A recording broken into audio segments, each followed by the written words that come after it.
ಕರುನಾಡು times ಚಾನೆಲ್ನಲ್ಲಿ ಸುದ್ದಿ ಮತ್ತು ಜಾಹೀರಾತು ನೀಡಲು ಈ ನಂಬರ್ಗೆ ಕರೆ ಮಾಡಿ.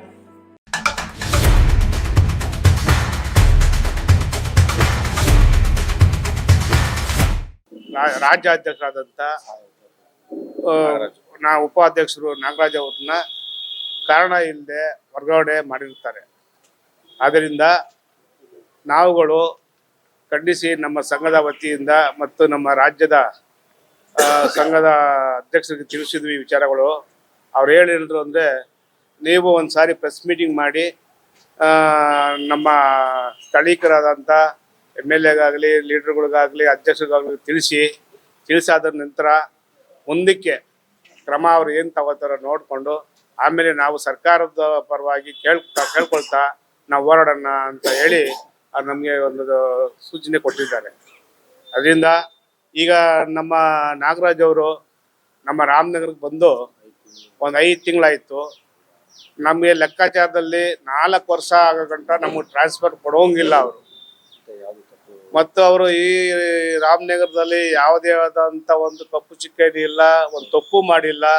ಅವ್ರ ಬಗ್ಗೆ ಪಬ್ಲಿಕ್ ಆಗಲಿ ಅಥವಾ ಬೇರೆ ಆಫೀಸರ್ಗಳಾಗಲಿ ಇನ್ನೊಬ್ಬರಾಗಲಿ ಅವ್ರ ಮೇಲೆ ಯಾವುದೇ ದುರುಪಯೋಗ ಕಂಪ್ಲೇಂಟ್ ಇಲ್ಲದಂತೆ ಕೆಲಸ ಮಾಡ್ಕೊಂಡು ಹೋಗಿದ್ದಾರೆ.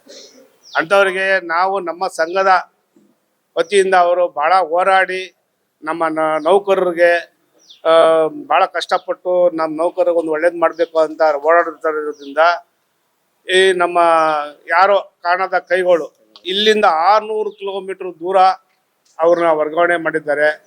ಇದು ಯಾರು ಮಾಡಿದ್ದಾರೆ ಏನು ಮಾಡಿದ್ದಾರೆ ಅಂತ ನಮ್ಗೆ ಸರಿಯಾಗಿ ಗೊತ್ತಾಯ್ತಲ್ಲ. ಇದೆಲ್ಲ ಕಾರಣದ ಕೈಗಳು ಅವ್ರಿಗೆ ಸ್ವಲ್ಪ ಆಪೋಸಿಟ್ ಆಗಿ ತೊಂದರೆ ಕೊಟ್ಟು ನಾವು ಅವ್ರಿಗೆಲ್ಲ ಒಂದು ಇದು ಮಾಡ್ತಾವ್ರೆ. ಅದರಿಂದ ನಾವುಗಳು ರಾಜ್ಯದ ಅಧ್ಯಕ್ಷರು ಮತ್ತು ರಾಜ್ಯದ ಉಪಾಧ್ಯಕ್ಷರು ಮತ್ತು ನಮ್ಮ ಪದಾಧಿಕಾರಿಗಳೆಲ್ಲ ಸೇರಿ ನಮ್ಮ ಪೌರ ಕಾರ್ಮಿಕರ ಪರವಾಗಿ ಹೋರಾಡಿ ಈ ಮುಂದಕ್ಕೆ ನಾವು ಏನು ಕ್ರಮ ತಗೋಬೇಕು, ಏನು ಮಾಡಬೇಕು, ಯಾವ ರೀತಿ ಮಾಡಬೇಕು ಅಂತ ಕೇಳ್ತಾ ನಾವೇನು ಮನೆಯಲ್ಲಿ ಪ್ರೆಸ್ ಮೀಟಿಂಗ್ನಲ್ಲಿ ಕರೆದು ನಾವು ಕೇಳ್ಕೊತಾ ಇದ್ದೀವಿ. ಅದಕ್ಕೆ ಸರ್ಕಾರದಲ್ಲಿ ಏನು ಕೇಳ್ತಾ ಇದ್ದೀವಿ ನಾವು ಅಂತಂದರೆ, 4 ವರ್ಷ ಗಂಟನೂ ನಮಗೆ ಟ್ರಾನ್ಸ್ಫರ್ ಮಾಡೋ ಅಂಥದ್ದು ಆದೇಶ ಇಲ್ಲ. ಆದರೂ ಅವರು ಒಂದು ಅಭಿಪ್ರಾಯ ಮಾಡಿದ್ದಾರೋ ಇನ್ನೊಂದು ಮಾಡ್ಕೊಂಡು ಮಾಡಿದಾರೋ ಗೊತ್ತಿಲ್ಲ. ಅವ್ರನ್ನ ಮತ್ತೆ ರಾಮನಗರಕ್ಕೆ ವರ್ಗಾವಣೆ ಮಾಡ್ಕೊಡ್ಬೇಕಾಗಂತ ನಾವು ಸರ್ಕಾರದಲ್ಲಿ ಬೇಡ್ಕೊತಾ ಇದ್ದೀವಿ.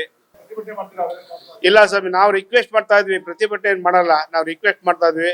ಮುಂದಿನ ಈ ಪ್ರತಿಭಟನೆ ಬೇಡಕ್ಕೂ ನಮ್ಮ ರಾಜ್ಯಾಧ್ಯಕ್ಷ ಇದ್ದಾರೆ.